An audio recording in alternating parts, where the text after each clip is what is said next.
Bonjour, et bienvenue dans cette nouvelle vidéo. Durant la pause, nous avons profité pour modéliser cette petite scène qui nous servira d'environnement d'essai pour nos premières fenêtres. Mais avant, nous allons découvrir les principales options du panneau de commande. Même si nous avons choisi la fenêtre coulissante, pour démontrer les options principales, nous tenons à préciser qu'elles sont générales et s'appliquent donc aux autres catégories de fenêtres. Seules quelques options varient en fonction du type de fenêtre choisi, et nous le soulignerons le moment venu. Pour commencer, n'oublions pas de sélectionner la petite main pour pouvoir interagir avec le panneau de commande. Puis cliquez sur l'icône de mesure principale. À l'aide des flèches haute et basse, définissez une hauteur, puis une largeur totale pour votre fenêtre. Pour finir, cliquez sur Paramètres. Le premier icône vous permet de choisir les matériaux. PVC, bois et métal avec 3 coloris chacun. Selon le matériau choisi, la section des profils de vos fenêtres vont varier. Par exemple, une fenêtre en métal proposera des sections plus faibles qu'une fenêtre en bois. Avec la version Pro, vous pouvez décider vous-même et au millimètre près quelle valeur appliquer. Vous pouvez également personnaliser le coloris et même les remplacer par vos propres images. À présent, sélectionnez votre coloris, puis cliquez sur le deuxième icône pour passer au paramètre suivant. Cette option est essentielle pour l'apparence de votre fenêtre. Le premier choix est une pare-close cardron, idéale pour une fenêtre PVC. Puis vous avez la pare-close moulurée traditionnelle, conçue pour les fenêtres en bois, de fabrication à l'ancienne. Le troisième choix présente une pare-close carrée, qui convient parfaitement à une fenêtre en alu. Pour finir, vous avez la pare-close moulurée, combinée à des croisillons contemporains. Faites votre choix, puis cliquez sur Save pour valider votre sélection. Vous remarquerez que les icônes principaux changent pour afficher vos choix.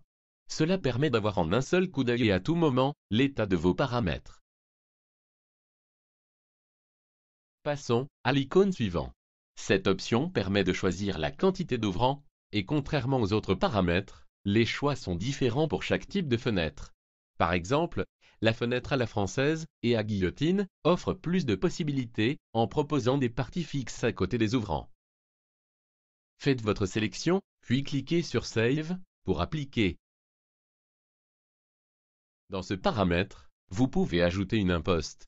Toutes les catégories de fenêtres proposent ces mêmes options, sauf la fenêtre à la française qui offre 2 choix de plus avec les options Imposte avec ouvrant.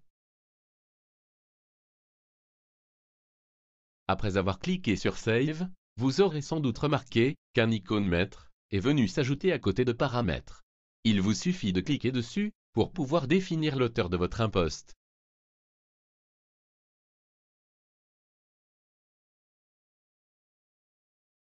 Pour finir, cliquez sur Paramètres pour revenir aux options principales. Paramètres d'allège. Même si nous ne souhaitons pas en ajouter à notre première fenêtre, nous allons vous montrer les différentes options. Disponibles pour toutes les catégories de fenêtres, nous avons 8 choix possibles avec panneaux vitrés et panneaux pleins.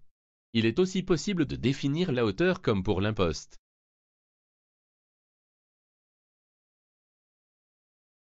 Dans ce paramètre, définissez le vitrage pour votre fenêtre. Simple, double et triple vitrage pour répondre à vos besoins en isolation thermique et acoustique. Avec la version Pro, de Click Window, vous pouvez définir les épaisseurs de verre et les espaces vides. Nous voilà dans une option décorative. Bien qu'elle soit présentée dans le panneau de commande, seules les fenêtres de la version Pro ont la possibilité d'afficher des croisillons. En bas de chaque image dans la vignette centrale, si elle est rayée, cela signifie que l'option n'est pas disponible dans cette version. Dans l'option coloniale, vous pouvez définir la quantité de carreaux sur la hauteur jusqu'à 9 en cliquant sur la valeur en Z. Pour le nombre de carreaux sur la largeur, c'est la valeur X. Si vous souhaitez ajouter plus de carreaux, il faudra faire appel aux options du composant que nous découvrirons dans un prochain tutoriel. En cliquant sur l'icône « Simple » ou « Double », vous pouvez définir s'il y a des croisillons décoratifs sur la face extérieure. Pour finir, cliquez sur Save. L'élément décoratif chambranle est également indisponible en version LT. Le but est de réduire le poids des modèles à son maximum. Mais la version Pro est plus complète propose 3 choix pour mettre en valeur vos fenêtres. 4 côtés est idéal pour une fenêtre à poser sur un mur d'appui, alors que 3 côtés est l'option à adopter pour les porte-fenêtres.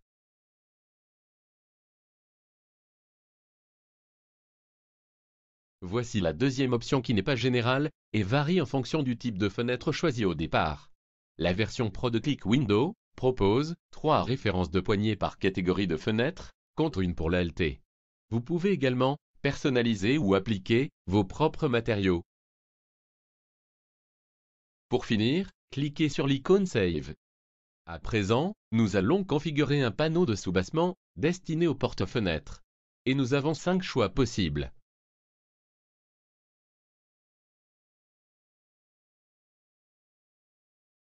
En cliquant sur Z, vous pouvez définir la quantité de bandes sur la hauteur. Faites votre sélection, puis cliquez sur Save pour terminer. Comme nous avons une ligne de cotation sur l'image, nous allons profiter pour personnaliser la hauteur du soubassement.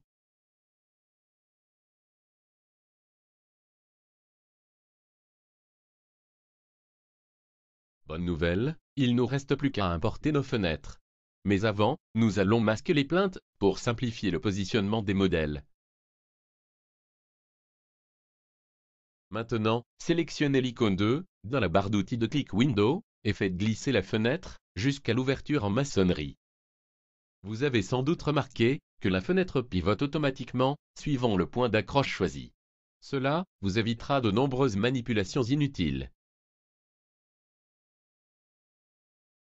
Répétez cette manipulation pour la deuxième fenêtre. Le temps de chargement varie en fonction du nombre de détails demandés pour vos fenêtres 3D et la puissance de votre ordinateur. Nous sommes ici en temps réel avec un ordinateur portable assez performant. Vous pouvez constater, et nous espérons avec étonnement, que tous les paramètres ont été suivis à la lettre. Nous venons de voir les options principales du panneau de commande appliquées sur la fenêtre coulissante. Pour les 4 autres catégories de fenêtres, nous allons nous attarder sur les options non vues dans ce tutoriel pour des vidéos plus courtes, sans perdre en qualité d'information. Dans le prochain tutoriel, nous découvrirons les différentes méthodes pour modifier une fenêtre déjà présente dans votre projet. Si vous avez aimé cette vidéo ou Click Window, n'hésitez pas à vous abonner pour ne pas perdre des informations qui vous seront peut-être utiles.